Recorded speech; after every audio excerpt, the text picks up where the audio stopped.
Orang bermalam-malam jagungan sama teman asik itu kan perlawanan terhadap nafsu kita, syahwat kita untuk mungkin nikmati dugem di bar atau di tempat-tempat maksiat. Itu setan di Indonesia tuh kakuati sama Ki Jawa. Orang supaya tidak tertarik maksiat itu Ki Jawa cukup ketemu kancane masak terong guyon, gejolok-gejolokan zaman mondok, sewengi lulus sangka maksiat. Bar wis tutup.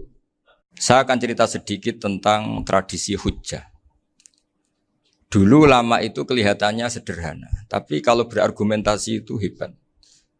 Tadi Gus Yofur menyebut kitab Mbah Hasyim itu mengharamkan kentong. Beliau masyhur itu punya kitab namanya Al-Jasus an Tahrimin Nakus. Intinya kentong itu haram. Secara dalil ini meyakinkan sekali karena ketika Rasulullah rembukan sama sahabat, kita dengan apa memaklumatkan orang kalau waktu sholat masuk. Ada sahabat yang usul pakai kentong. Dzakalin Nasoro itu Nasrani. Ya pakai buk itu semacam trompet besar. Dzakalil Yahud. Kemudian ada yang usul kalau gitu api ya Rasulullah dzakalil Majus. Sehingga dari hadis itu Mbah Hasyim berpikir kentong itu haram. Tapi Mbah Fakih Mas Kumambang itu mengkritik Mbah Hasyim dengan ngarang kitab Hazru'us an Tahrimin Nakus. Jadi beliau ngomentari kitab itu sambil geleng-geleng kepala. Kitab kok keliru nganti ngono. Jadi cara pikirannya siapa Ki Fakih. Kentong di Indonesia itu kanggo wedhus dicolong gitu. Pos kampling gitu. Kalau ada banjiran ya kentong, ada maling ya kentong. Jadi enggak ada persamaan sama sekali dengan kentong yang milik orang apa? Nasrani. Sehingga di pondok saya itu ada kentong tapi jelek sekali. Karena itu satu-satunya cara supaya beda dengan kentong yang di gereja. Kalau elek kan mirip kentong di pos kampling. Itu ya agak-agak ilmiah sedikit. Dulu ceritanya Gus Yofur itu saya teruskan. Itu singkat cerita, itu kalau yang di kejadian di Termas itu Mbah Dimyati sudah nyuruh semua kentong disembunyikan karena mau ada Mbah Hasyim.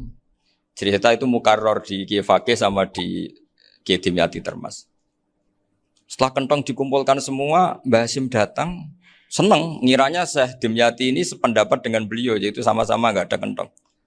Tapi setelah itu ada santri yang matur, Mbah Dim pun beres kentong pun kula delikno sedanten. Itu di depan Mbah Hasyim.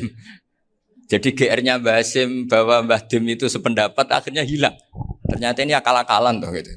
Karena santrinya matur, Mbah Dim pun beres sedanten kentong beduk sudah disingkirkan. Itu di depan Mbah Hasyim.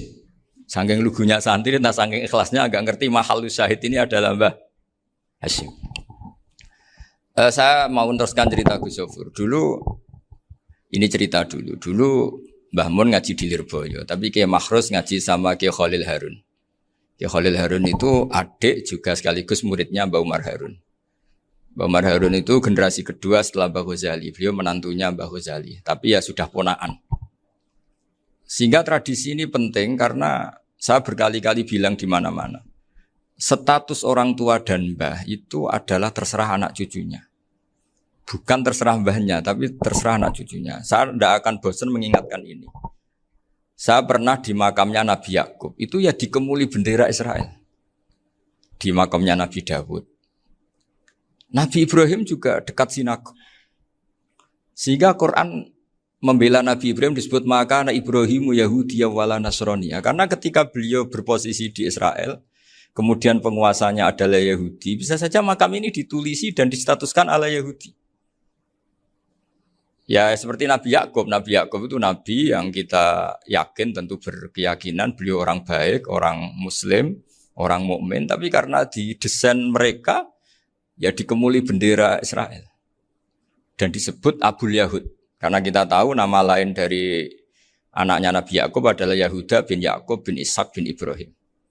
Sehingga perasaannya orang Yahudi menjadi Yahudi itu yang ngikuti mbah-mbahnya. Nah khawatir saya ketika buyut-buyut kita kaya, buyut saya itu orang kaya dulu, namanya Mbah Durrahman. Itu kaya sekali, tanahnya banyak. Dulu cerita Mbah Hasyim ya kaya sekali, Mbah Maksum juga kaya, Mbah Abdul Aziz juga kaya. Karena dulu itu inginnya kiai itu yo ketok sugih lah, gak ngel-ngelo santri. Tapi nanti kalau cucu-cucunya sudah ndak alim, itu ndak dianggap punya tanah itu karena untuk fasilitas santri. Aku tak kedonyan, mbah-mbahku ya kedonyan. Buktinya tanah ombo.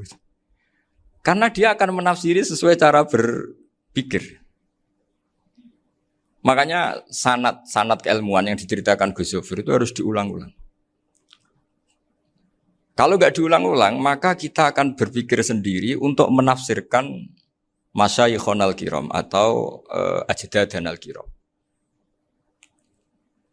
Nah, ini yang bahaya, yang sering Quran mengingatkan. Jadi ada status yang disematkan oleh anak cucu kayak orang Yahuda tadi. Yahuda bin Yakub bin Ishak bin Ibrahim itu menstatuskan mbah-mbahnya yang bernama Ibrahim itu Yahudi. Sampai Quran sendiri yang bela makana Ibrahimu Yahudi wala Nasrani.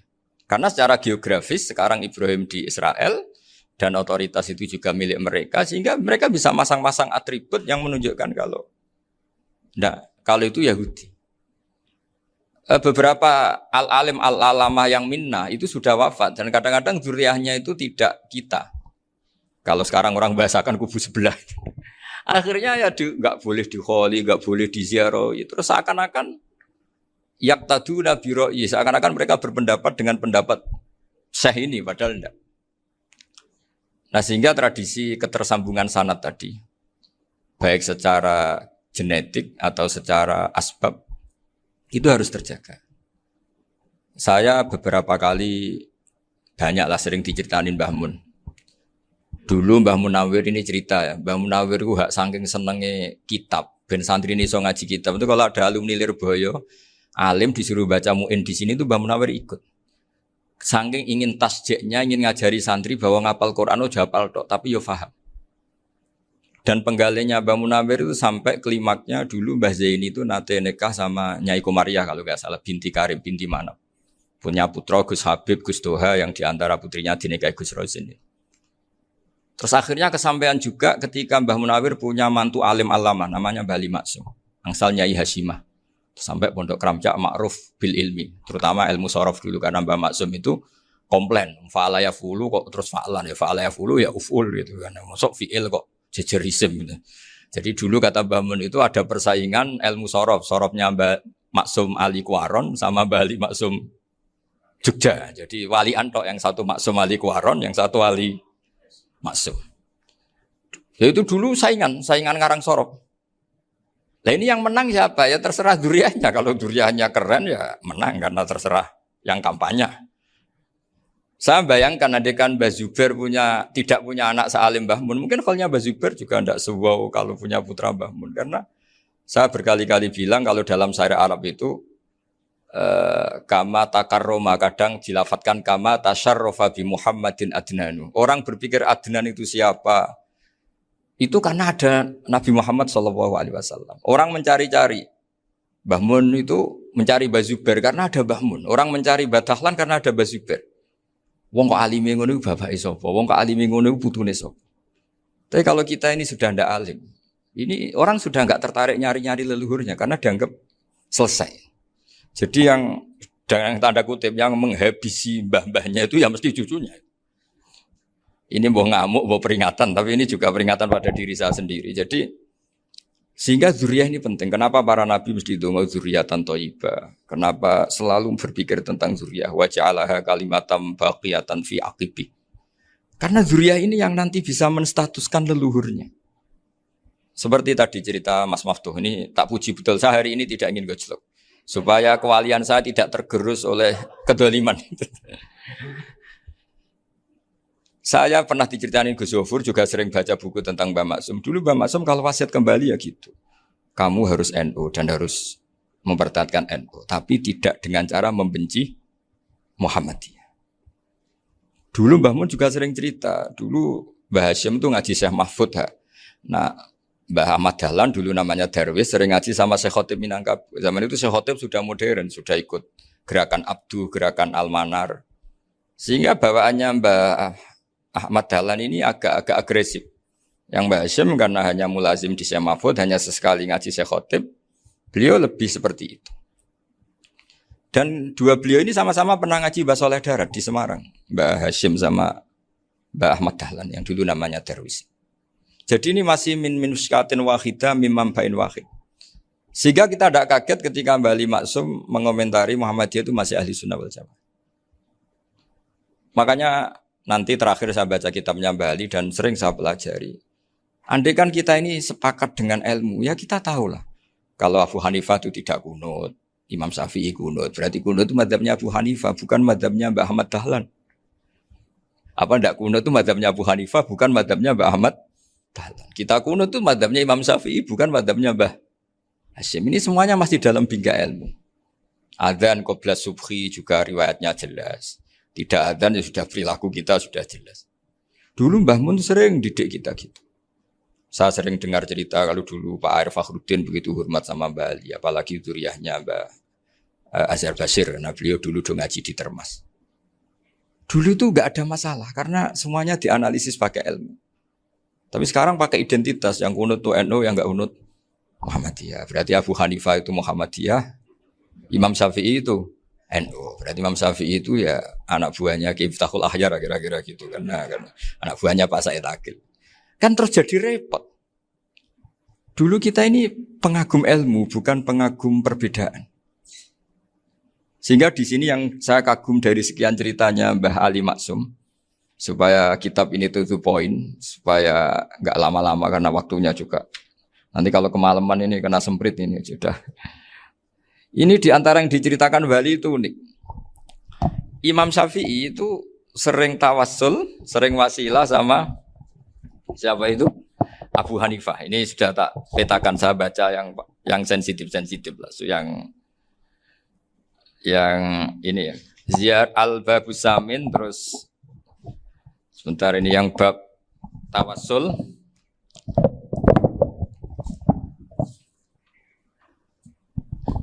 Ini di sini halaman 90, mungkin santri-santri kerap ya bisa ngecek lagi di kitab Hujjatul Ahli Sunnah.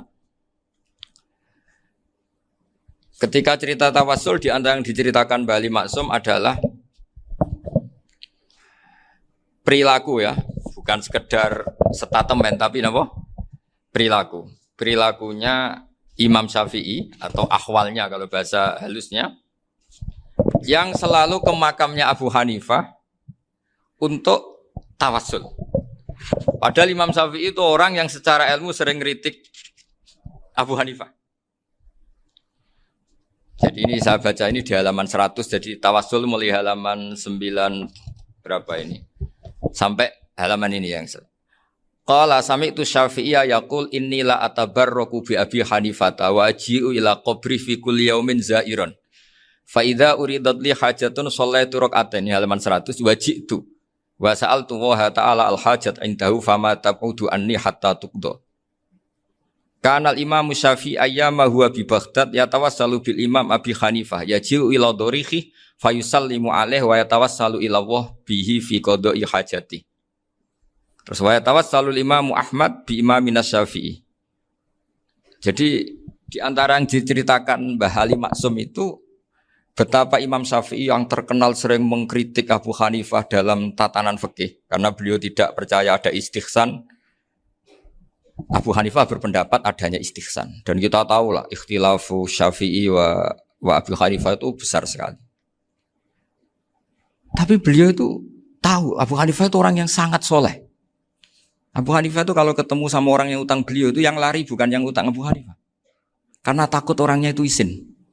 Jadi kalau ketemu yang utang di jalan itu yang sembunyi itu Abu Hanifah. Kenapa engkau sembunyi? Ada yang utang saya lewat, nanti orangnya malu. Jadi setingkat Robi'ah Adawiyah itu beliau di rumah ada maling itu sembunyi. Ditanya kenapa engkau sembunyi? Malu, gak ada yang dimaling. Malu sama malingnya karena serumah itu gak ada barang yang layak dicolong gitu. Itu Robi'ah sabda sembunyi. Itu yang bisa niru itu Abu Hanifah. Jadi wali-wali besar ini ternyata saling menghormati dan saling tawassul. Nah saya berharap tawassul ini bukan sekedar perilaku sosial, tapi memang ada sanadnya. Sehingga terus diceritakan Bali di sini dulu istaqa Umar bil Abbas. Kata siapa tawassul harus dengan Rasulullah SAW? Dulu istaqa Umar bil Abbas. Sayyidina Umar itu tawassul istisqa dengan Sayyid Abbas. Padahal kita tahu Sayyid Abbas ini tidak nabi. Terus beliau cerita sampai Imam Syafi'i tawassul sama Abi Hanifah. Sehingga enggak ada perdebatan itu kan Umar. Kalau Umar kan ada jaminan boleh diikuti karena beliau sahabat. Bali cerita tentang Imam Syafi'i yang tawassul dengan Abu Hanifah. Seargumentatif itu. Sehingga ada cerita dalam sebuah tafsir, ya saya ulang lagi, ada cerita di sebuah tafsir, kenapa Nabi Musa ditanya Allah, wa matil kabiyaminika ya Musa. Ma'ana wa ta'ala a'lam, tentu Allah sangat tahu yang di bawah Musa itu apa. Karena Allah tahu Nabi Musa itu grogi. Orang dipanggil Wali Maksum pasti grogi, santri dipanggil Mbah Mun pasti grogi. Kenangan saya setiap dipanggil Mbah Mun ya mesti tanya, yang ringan-ringan, wis sarapan ya. Arung sarapan ya sarapan. Pas sarapan ya kan tanduk mangan sing enak, wong santri ora tau mangan enak. Ya enggak pernah ngomong yang penting, ngendikan yang penting. Nah, karena Nabi Musa ini grogi, ini sebagian tafsir. Itu ditanya yang ringan, "Sakowe iku nggawa apa?" Karena pertanyaannya ringan, Nabi Musa juga ringan. Ya Nabi Musa itu sampai lali iku pangeran sing ya'lamu sirra wa akhfa. Diterangno. Niki tongkat Gusti. Gunane kathah Gusti tongkat iki. Qala ya asaya atawakkau 'alaiha wa ahusyu biha 'ala ghanami wal ya fiha ma'arifu ukhra. Oh, tongkat Gusti niki penting mesti.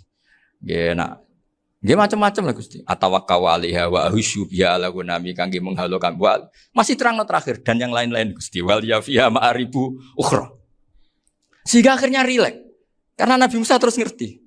Ternyata ketemu pangeran itu enggak seserem yang saya bayangkan gitu. Pertanyaannya ringan. Itu ada ilmunya.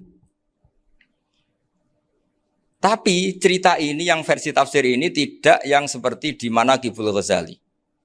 Di beberapa kitab tentang Manaqibul Ghazali diceritakan di alam roh Nabi Muhammad sallallahu alaihi wasallam itu yubahi bi ummati, saking yubahinya sampai ngendikan ulama ummati ka anbiya Bani Israil.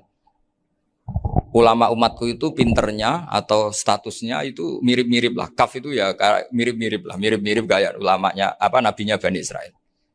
Akhirnya Nabi Musa itu tersinggung sekali. Bagaimana mungkin ulama disamakan dengan apa?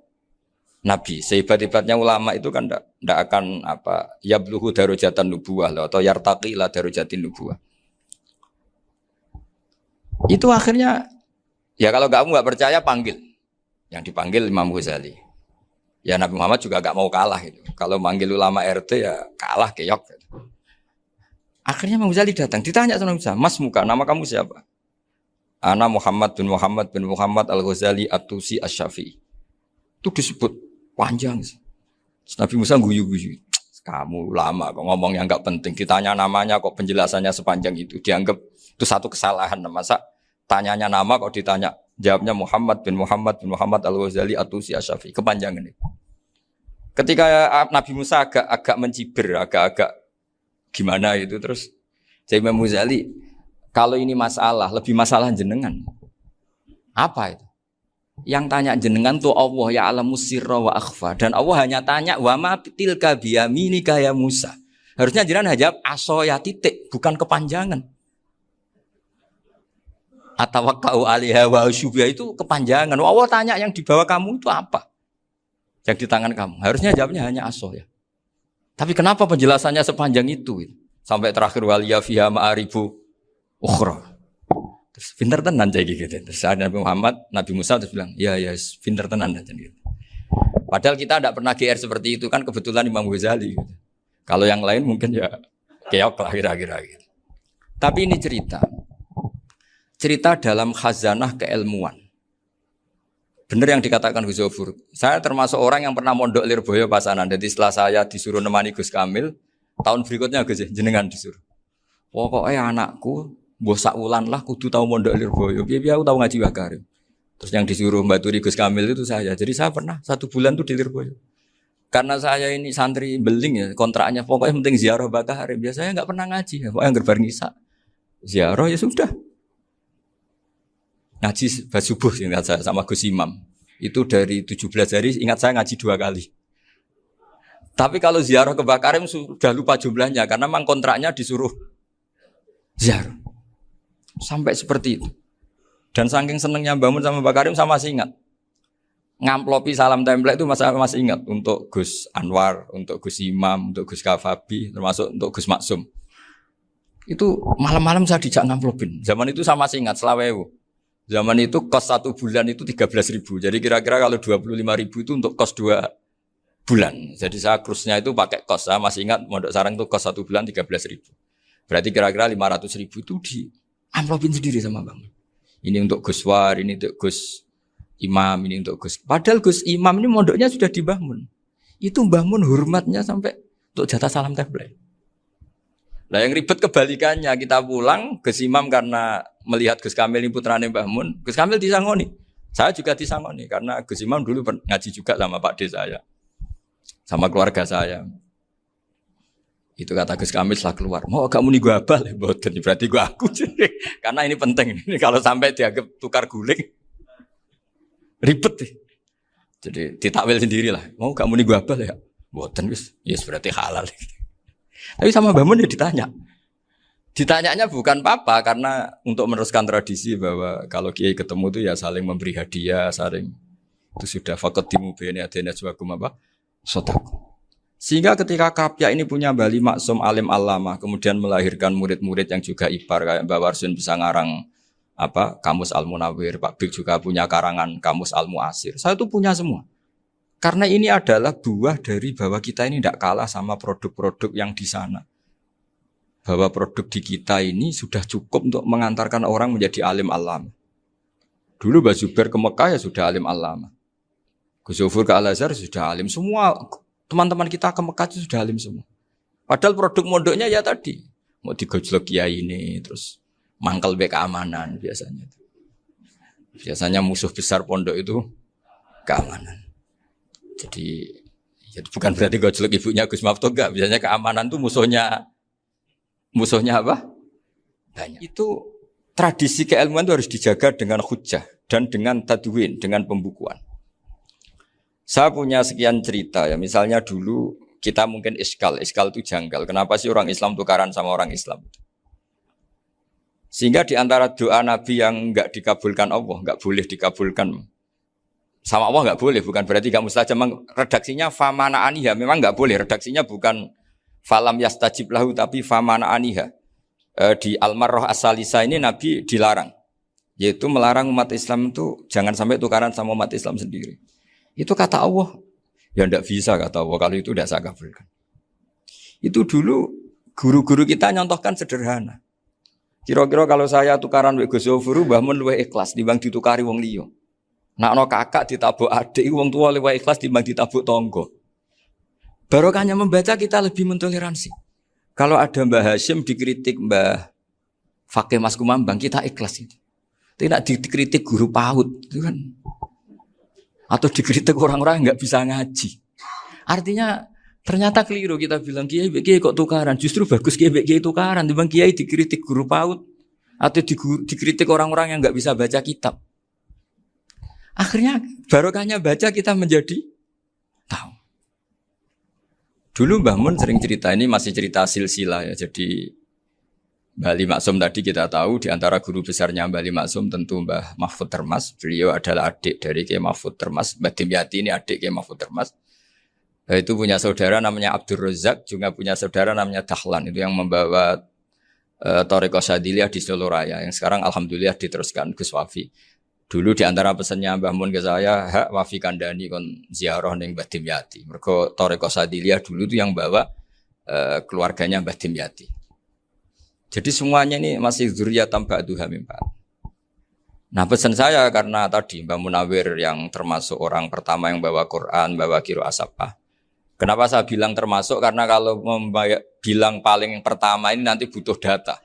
Dan itu agak kerepotan lah. Tapi yang jelas mimman istahara lah. Mimman istahara yang membawa sab'ah ke sini itu adalah Mbah Munawwir. Terus beliau ngajarkan diantaranya ke Mbak Arwani, pakai kitab Satibi, pakai kitab Nazmus Satibi. Terus Nazmus Satibi itu diteruskan oleh Mbak Arwani, ditulis. Yang nulis dulu Mbak Dola Salam. Bapak saya itu murid Mbak Dola. Dulu Mbak Dola sebelum ke Mbak Arwani ngaji sama Ki Said di Sampang. Bapak saya sebelum ngaji di Mbak Dola sudah hafal Quran lewat buyut saya sendiri namanya Ki Zubaidi. Yang Ki Zubaidi akhirnya jadi menantunya Mbak Ahmad Su'eb. Jadi buyut saya kandung ini namanya Sofia, itu angsal keluarga Lasem yang adiknya. Sofia ini punya adik Badiah yang jadi ibunya Ki Sahal. Terus Ki Sahal punya Mbak Yu namanya Muzayanah, punya di Garwo Ki Mansur punya anak Gus Qayyum. Jadi dulu ibu saya, ibunya Gus Sofur, ibunya Pak Maftuh itu semuanya di Lasem. Karena saya dari keluarga Gen ya Lasem, dari keluarga sanad guru ya Lasem. Tapi Lasem Bahdawi itu dulu ngajinya di Mbah Umar Harun di Sarang. Nah, Mbah Umar Harun ini menangi Sayyid Ahmad Zaini Dahlan. Sayyid Zaini Ahmad Zaini Dahlan ini punya cucu keempat yang hidup di Sedan. Terus makamnya di Lasem. Namanya Habib Haidar. Itu yang nulis biografinya Mbah Maksum. Mbah Maksum bukan Bali. Biografinya Mbah Maksum. Itu ditulis oleh Habib Haidar. Namanya Haidar bin Hasan bin Sodaqoh bin Ahmad Zaini Dahlan. Nah, Habib Haidar ini menantunya Sayyid Hamzah Sato. Hamzah Sato itu Hamzah bin Abdullah bin Umar. Itu kakaknya Sayyid Abi Bakar Sato, Sohibul I'anah. Nah, Sayyid Umar ini yang dulu ngajari mbahnya Mbah Mun namanya Ahmad bin Su'aib. Nah, di antara ajarannya adalah baca kitab-kitab kecil yang bisa dihafal. Dibawalah ke sarang jadi metode muhafadzah. Tapi kemudian lama-lama oleh pondok itu jadi syarat kenaikan kelas. Dulu gak ada muhafadzah untuk kenaikan kelas ya, supaya orang alim itu harus hafal. Lama-lama dipakai syarat untuk muhafadzah. Jadi semua ini sanad harus kita ingat supaya kita bisa menjaga tradisi. Termasuk tradisi ini kiai seneng jagungan, terus ngomong ra penting. Itu juga sanad. Setahu saya Mbah Mun itu kalau ketemu bapak ya guyon terus. Saya punya kenangan tuh yang dulu agak iskal tuh begini. Ada isu lah, entah isu entah hoax entah apa, ada kaji itu agak beling itu, pokoknya beling lah. Seneng siapa itu, rondo lah apa. Pokoknya beling. Ketika Mbah Mun dilaporin tamu kalau kaji itu beling sama rondo itu. Mbah Mun tanyanya lucu. Lho ayu no cum. Wahyu banget, Mbah.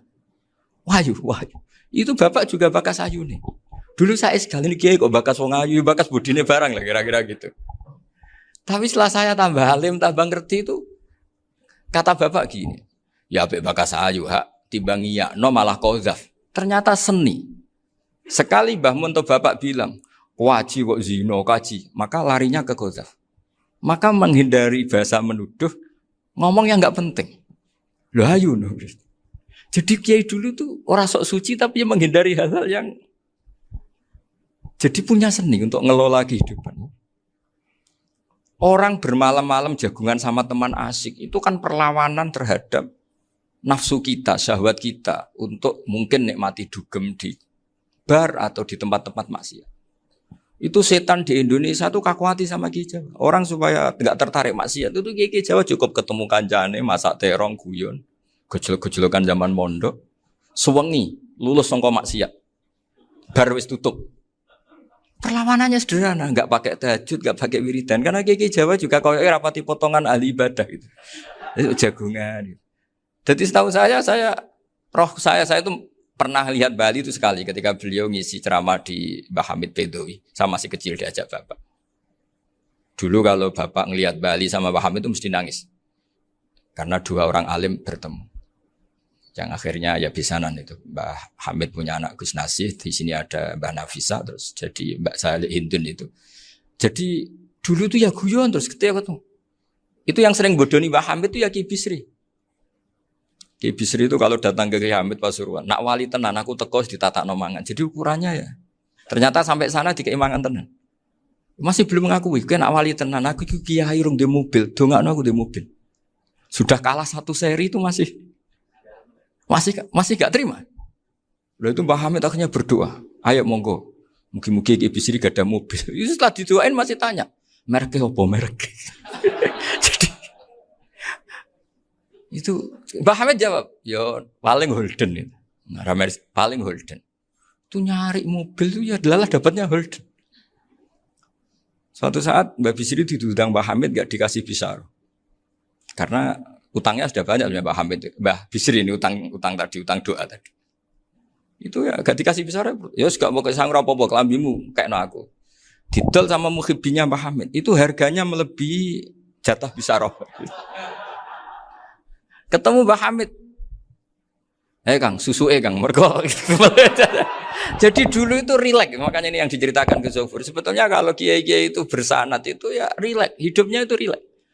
Karena rileks ini perlawanan terhadap kemungkaran. Saya dulu musyawarah sering sama Gus Zofur usul fikih. Itu jelas di antara yang ditulis Lubil Usul itu. Ya kita tahu tadi misalnya sanad usul fikih, Mbah Ber itu sangat al-usuli Kiai Zubair Dahlan, abahnya Mbah Mun. Punya murid di antaranya Kiai Sahal. Kiai Sahal punya karangan Thariqatul Husul fi Syarhi Lubil Usul. Itu Thariqatul Husul itu beliau ngendikan dalam mukaddimah bahwa saya bisa mensara ini berdasar ngaji maknani sama Mbah Zubair. Terus beliau mengutip sarah itu dari kitab Nailul Ma'mul. Beliau ngendikan binus khotin khotiyah ghairi matbu'ah. Dan itu ditemukan di Kiai Mansur di Lasem. Karena Kiai Mansur iparnya Mbah Sahal. Mansur bin Khalil itu di antara katibnya Syekh Mahfud. Jadi semuanya ini sambung. Mbah Ber saking ahli usul fikihnya, kalau ngajar usul fikih itu kalau guyon takriran saya ini lebih memahamkan ketimbang sarah. Ya sudah, terus Mbah Zubair, Kiai Fakih, terus Syekh Mahfud. Di sini Syekh Mahfud termasuk orang yang dekat Mbah Munawir sampai putrane Mbah Mahfud namanya Gus Muhammad dibawa Mbah Munawir, kemudian mondok di Termas diantaranya, terus dinikah jadi menantunya kalau nggak salah Haji Taslim di Betengan, kemudian sekarang juriannya Mbah Mahfud di Betengan. Ini nggak boleh hilang secara seperti itu. Diantara di usul fikih diterangkan ketika diantara 5 hukum itu ada yang bernama mubah. Mubah itu boleh dilakukan, boleh ditinggalkan, dan kalau dilakukan ya tidak berpahala, tidak disiksa. Itu ada ulama yang protes. Protes nggak bisa seperti itu. Itsma min mubahin ila wa tahaqqaqu bihi tarku haramimma. Fa'il zamu minas sukun tarkul qatli wa minas sukut tarkul qadaf. Tidak bisa, mubah itu tidak ada. Kalau kiai jagongan semalaman, itu Allah ngitungnya itu hada taroka dugem, wahada taroka delok dangdut, wahada taroka kada wakada. Oh, itu luar biasa. Dan kita ngikuti yang seperti itu saja. Gak usah tahajud, gak usah witir telulas, kaya ora kuat timbang gremeng. Sewengi jagongan, setan ngenteni kita tergoda maksiat, ternyata maksiatnya sampai tutup, kiainya masih apa? Jagongan. Jadi jagongan saja ada ilmunya bahwa itu perlawanan terhadap tarkul ma'asi. Sehingga bagaimana Anda katakan mubah ini mubah, toh gunanya adalah tarkul haram. Meskipun efek mubah juga bisa tarkul wajib, wae bojo blonjo turu. Karena wae ngrumati ibuke turu. Itu halal wajib. Jadi mubah itu resikonya ya bisa tarkul wajib, bisa tarkul haram. Sehingga kalau sanad ini terjaga secara baik, secara kultur, saya sering juga sakuan sama Gus Yofur, itu mesti tak niati gitu. Jagungan wong alim wis ibadah dan menikmati ibadah adalah dabul auliya wa dabul ulama. Kata Imam Ghazali, pada akhirnya waqud buhadaddin al-istilzat bil mubahat. Kata Imam Ghazali, pada akhirnya qutbu hadaddin, madaru hadaddin, pokok dari agama ini adalah melawan kemaksiatan dengan kita menikmati al-istidzat bimubah. Kita menikmati sesuatu yang dibolehkan Allah Subhanahu wa taala. Dan seperti ini itu bisa qasmu dhuhri syaitan, bisa menghancurkan punggungnya setan. Karena kalau melawan setan dengan ibadah ini kadang kita capek selain isra potongan.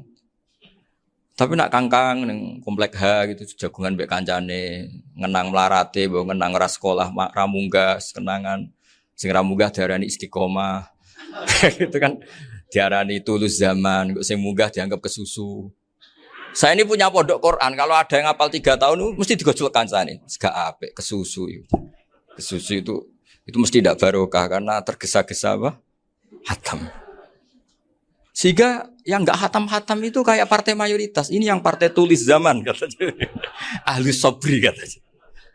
Akhirnya di pondok gara-gara itu mau guyon tapi enggak ada stigmasinya malah enggak naik. Di Pondok Sarang itu saya punya teman itu banyak yang sekelas dengan saya, sekelas sama Gus Kamil, akhirnya sekelas dengan Gus Zofur. Padahal saya ini kakak kelas. Saya temannya, Gus Kamil temannya Gus Zofur. Ini anak ini nggak pernah naik, itu nggak dicibir di pondok. Karena guyonan tadi, guyonan bahwa ini bagian dari bentuk apa? Istiqomah. Nanti yang goblok juga tenang. Karena kiainya cerita, kadang santri goblok ya baru kan. Di sini pondok akeh santri ora tau sinau ning omah dadi kiai gede. Selalu kiainya tuh cerita seperti itu. Akhirnya sing goblok ya bangga dengan kegoblokannya. Iya, jadi kiai itu orang yang meskipun guyon ini barokahnya Masya Allah. Dan setahu saya kiai-kiai alim itu ya senengannya guyon karena tadi guyon itu luar biasa. Bapak saya itu kalau pesan sama saya itu enak ngaji is guyon nice. Wong ning omah mikir utang, mikir wedi bojo macam-macam kok ngaji mbok jak nangis pisan, nangis ping pindho katanya. Sudah jak guyon ae. Paling gak lali. Dan beliau punya dalil kul bi fadlillah bi rahmati fa bidzalika falyafrah. Jadi jangan sampai orang ini farah bil maksiat, jangan sampai orang itu Dan ini yang saya kenang dari sekian cerita murid Bali. Mbah Ali Maksum ya senangane guyon. Gojol-gojolkan mbek santri guyon. Ini saya maklumatkan ke semua santri beliau bahwa ini bukan sekedar guyon, tapi al-istildad bil mubahat. Ini adalah perlawanan terhadap setan karena banyak orang bisa senang tuh kalau nunggu maksiat. Ini bisa senang dengan sesuatu yang tidak maksiat. Itu kayak apa hebatnya? Makanya Nabi itu kalau ketemu sahabat ya sering ngendikan yang ringan-ringan. Ya Umar ma'afalan duher jong mana piye ijek. Kalau ketemu anak kecil ya. Nanti ketemu yang tua-tua yang sudah enggak bisa mikir ya itu cerita-cerita. Saya mohon sekali murid-murid kerap ya. Jangan hanya ngaji fikih. Kalau hanya ngaji fikih itu posisi Abu Hanifah itu seakan-akan nyuwun sewu orang yang sangat tidak ahli hadis. Karena beliau di situ kelihatan kalah sekali dengan Imam Syafi'i. Apalagi di perdebatannya Muhammad bin Hasan Asy-Syaibani dengan Imam Syafi'i itu kelihatan sekali betapa Abu Hanifah itu orang yang nyuwun sewu ditinggalkan dalam ilmu hadis. Sampai beliau hanya dapat gelar min ulama ahli ra'yi, termasuk ulama yang kuat logikanya.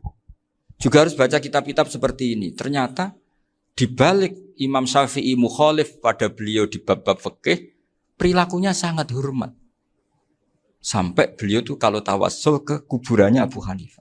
Dan beliau ngendikan an-nasu fil fiqhi iyalun ala Abu Hanifah. Semua orang yang ahli fikih itu masih anak buahnya Abu Hanifah. Saya berkali-kali cerita, mazhab Syafi'i itu alatut tadhir hanya dua, yaitu alma wa turab. Abu Hanifah nambahi wanar.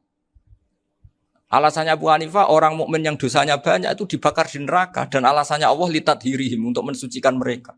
Jika pikirannya Abu Hanifah an-nar itu min alatit tadhir. Apa yang terjadi ketika bata itu batu bata yang dibakar di situ campur teletong campur apa-apa itu kalau sudah mazhab Abu Hanifah selesai sudah suci karena sudah ngelewatin pembakaran. Meskipun kita tidak akan kalau kehilangan air terus wudu dengan api bisa bunyak semua itu. Tapi apapun itu menjadi solusi. Sehingga saya punya kitab namanya Ikhtilafu Malik Ikhtilafu Malik wa Abu Hanifah atau Ikhtilafu Syafi'i ma Abu Hanifah. Itu kelihatan sekali kalau Abu Hanifah itu nyuruh posisinya kalah. Karena yang ngarang orang-orang Syafi'i. Tapi kalau melihat kitab-kitab kewalian, misalnya di kitab Mizan Kubro ini juga sering disebut kisah itu Mbah Ali Maksum tentang Imam Syaroni.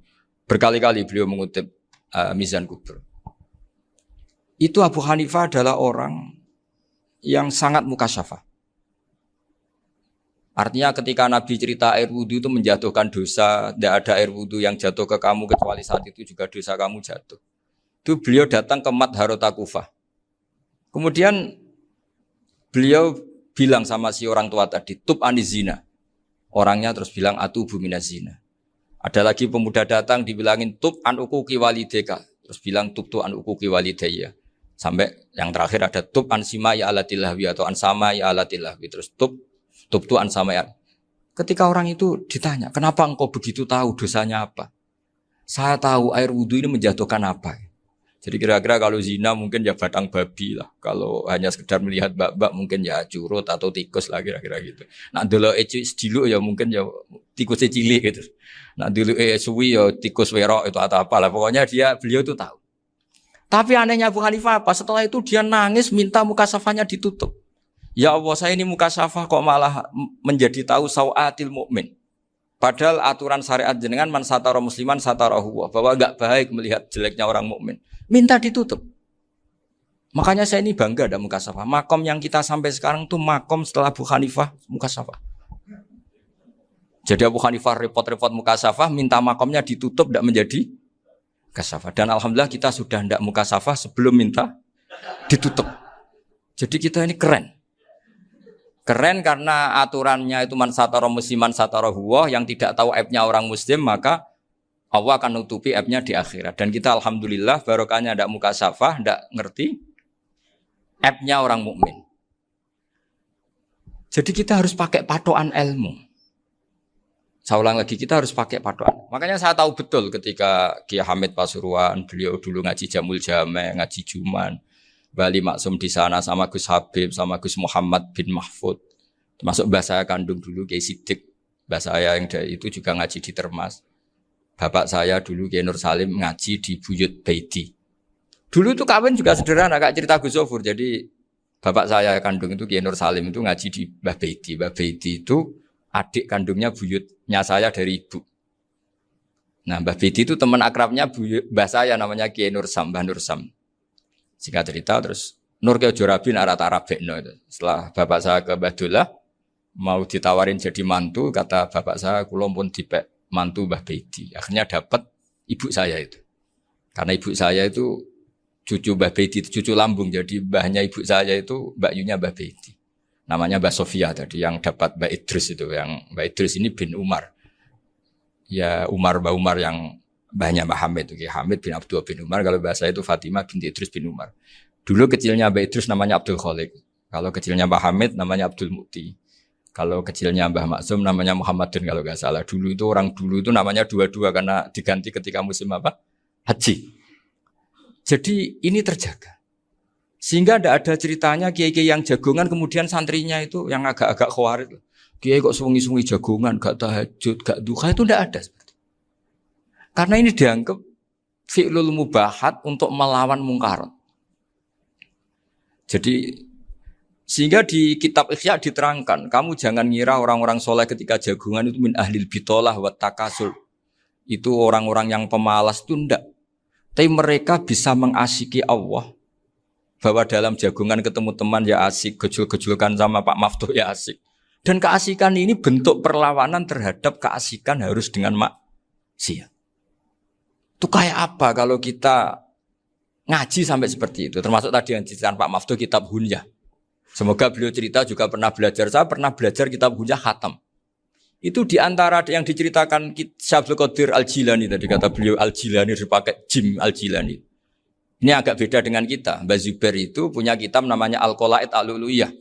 Beliau menfatwakan nama-nama ajam itu kamu bebas. Ajamiyun fasna bihi masyita. Sehingga kita kalau punya kiai harus mau cokolal ustukhri. Sehingga mau cokolal istukhri. Tirmidzi juga nasibnya sama. Qolat rawahut Tirmidziyu. Sing sitok rawahut Turmudziyu. Yang satu rawahut Tarmidziyu. Ya karena kita keluarganya Tarmidzi apa enggak gitu. Makanya kata Mbah Mun sama masih ingat. Kata cerita Gus Zofur tadi, adabnya Gus Zofur itu cerita tentang keluarga ibunya. Padahal keluarga ibunya juga orang-orang soleh yang luar biasa. Itu kata Mbah Mun, kowe roh jenenge Imam Bukhari tahu ya. Jenenge sapa? Saya nyebut Muhammad bin Ismail bin Ibrahim bin Mughirah bin Bardasbah. Lah iya Bardasbah mbok waca Bardisbah yo. Lah cara kene mbok Parmin mbok Parlan. Jadi Bardisbah mbok Bardasbah iku cara kene yo Parmin mbok. Iku rak Mbah Fadl Senori dadi kabeh diwaca Arab. Jenenge Mbah Umar Harun. Dhisik yo wong sarang Mbah Harun mbok kira nang yo ora roh wong dhisik yo wong kuno. Jadi kalau versi Mbah Fadl termasuk yang pertama bikin nasab Mbah Maksum itu tulisannya Mbah Fadl yang dikutip Habib Haidar tadi. Ya saya seperti Gus Zofur juga mencari-cari hubungan ulama-ulama di Jawa. Itu Mbah Mun itu kalau bicara ya mbahku harus jenis Kiai Serut. Kalau ditulisannya Mbah Fadl itu Sarof. Jadi Mbah Fadl itu fanatik orang-orang alim itu ditulis Arab. Kalau Mbah Mun itu Jawa. Dulu tuh ada wali seto di daerah saya. Dulu orang ya janggal. Ternyata ada sato itu kesamaan di Arabnya itu. Sato. Sehingga kiai-kiai itu ada fanatik Tirmidzi, Turmudi, Tarmidzi, Jilani, Jailani karena ajamiyun fasna bihi masyita. Jadi kalau nama-nama ajam semonggo lah baca sekenanya sementing.